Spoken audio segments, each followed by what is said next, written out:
We've been in the UK for about 16 days, but now it's time to leave.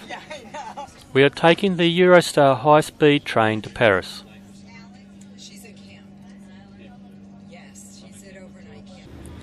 We're heading for somewhere near Dover, where we will go through the tunnel that goes under the English Channel.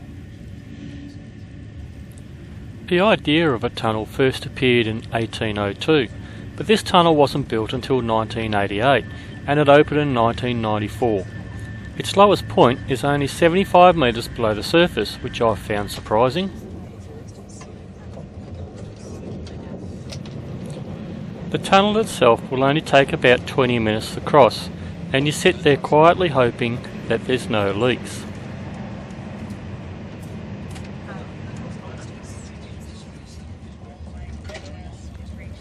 Welcome to France, and still dry.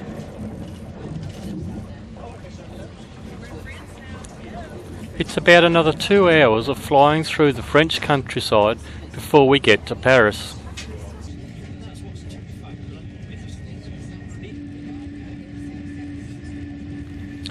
I'm not an expert, but it looks like there's mostly corn growing out in this area. On our arrival, we get picked up by, well, let's just call him Happy.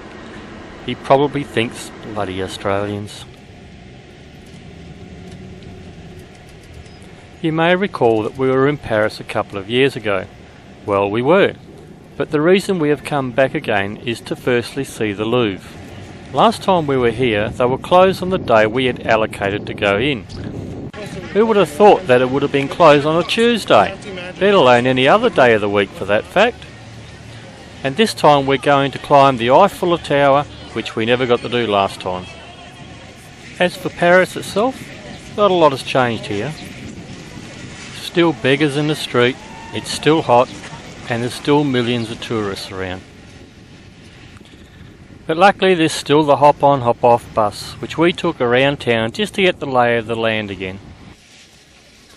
If you want to have a look around Paris, then have a look at the Paris episode in my European Vacations video.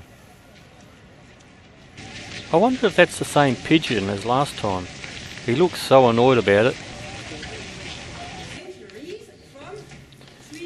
We've taken an organised group to get in. There's a good reason for this. The Louvre is so big, you could be in there for a week and still not find the important stuff. A tour group will take you to where the main things are. Then after, you can go off on your own, knowing you've seen the main things. It's pretty much like a shopping centre down here. And that's before you even get to the security section to get into the museum. Remember that big glass prism up the top? Well, this is what's underneath it.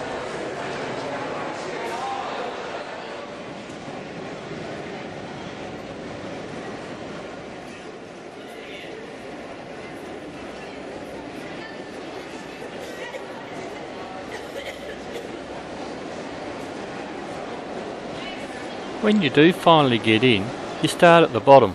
This is what the building originally looked like at first.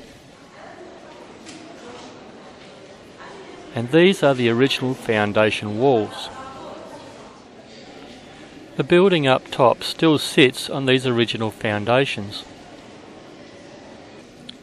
Although clearly not all of them are used now.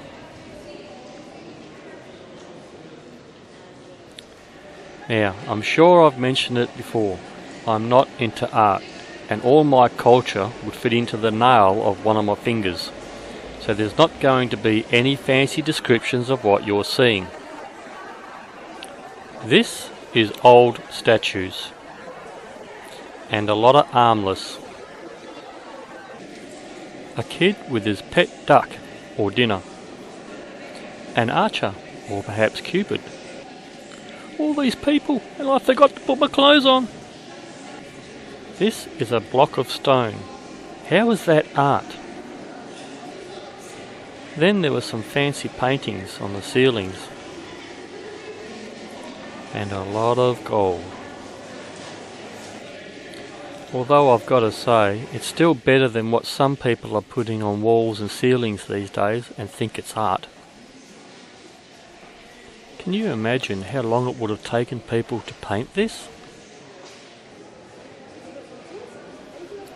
Then there were some paintings that they actually managed to get into a frame.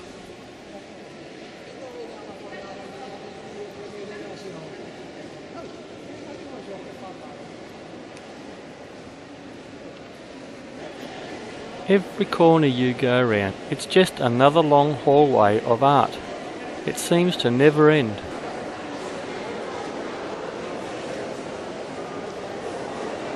Another mob of paintings.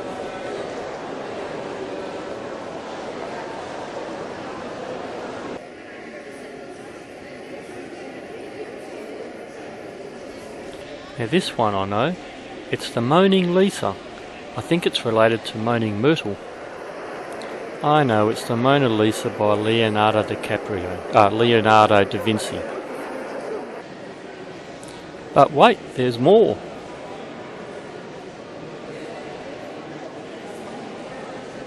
If nothing else, you now know what I know about art, and you can see why it will take you a week to get around this place.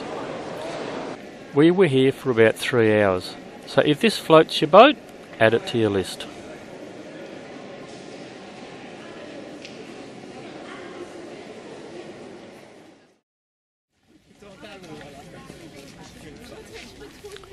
We're now heading for the Eiffel Tower, and again we're on an organised tour group.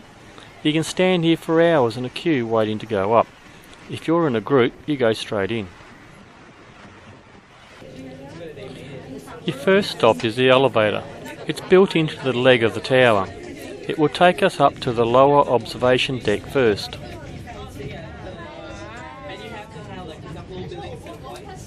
A little bit about the tower. It was built in 1889 as the entrance arch to the 1889 World's Fair. It was named the Eiffel Tower after Mr. Eiffel. It was going to cost 6.5 million francs to build, and the government kicked in 1.5 million francs. Eiffel agreed to fund the rest of the tower if it would stand for 20 years, and he would receive all income from the commercial exploitation of the tower during the exhibition and for the following 20 years. Eiffel made squillions of francs, and it still stands today, even though at the time everybody hated it and wanted it pulled down straight away. It was also going to be a casualty of World War II, but a very brave German officer didn't follow orders when he was told to blow it up. The Eiffel Tower is just over 1,000 feet tall, so you know the view is going to be great. It's the tallest structure in France.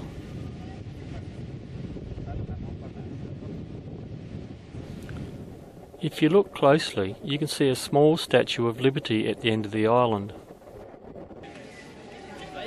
This is only the first level. We've still got to go up there.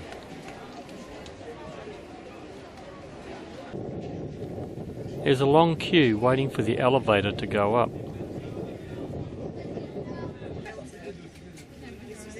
As you can see, it's not the best day to be up here. It's blowing a gale and the rain is coming in. With the tower trying to knock us off our feet, it's a quick look around, then I'm ready to get out of here. You definitely have to climb the tower, but pick a day that's not like this.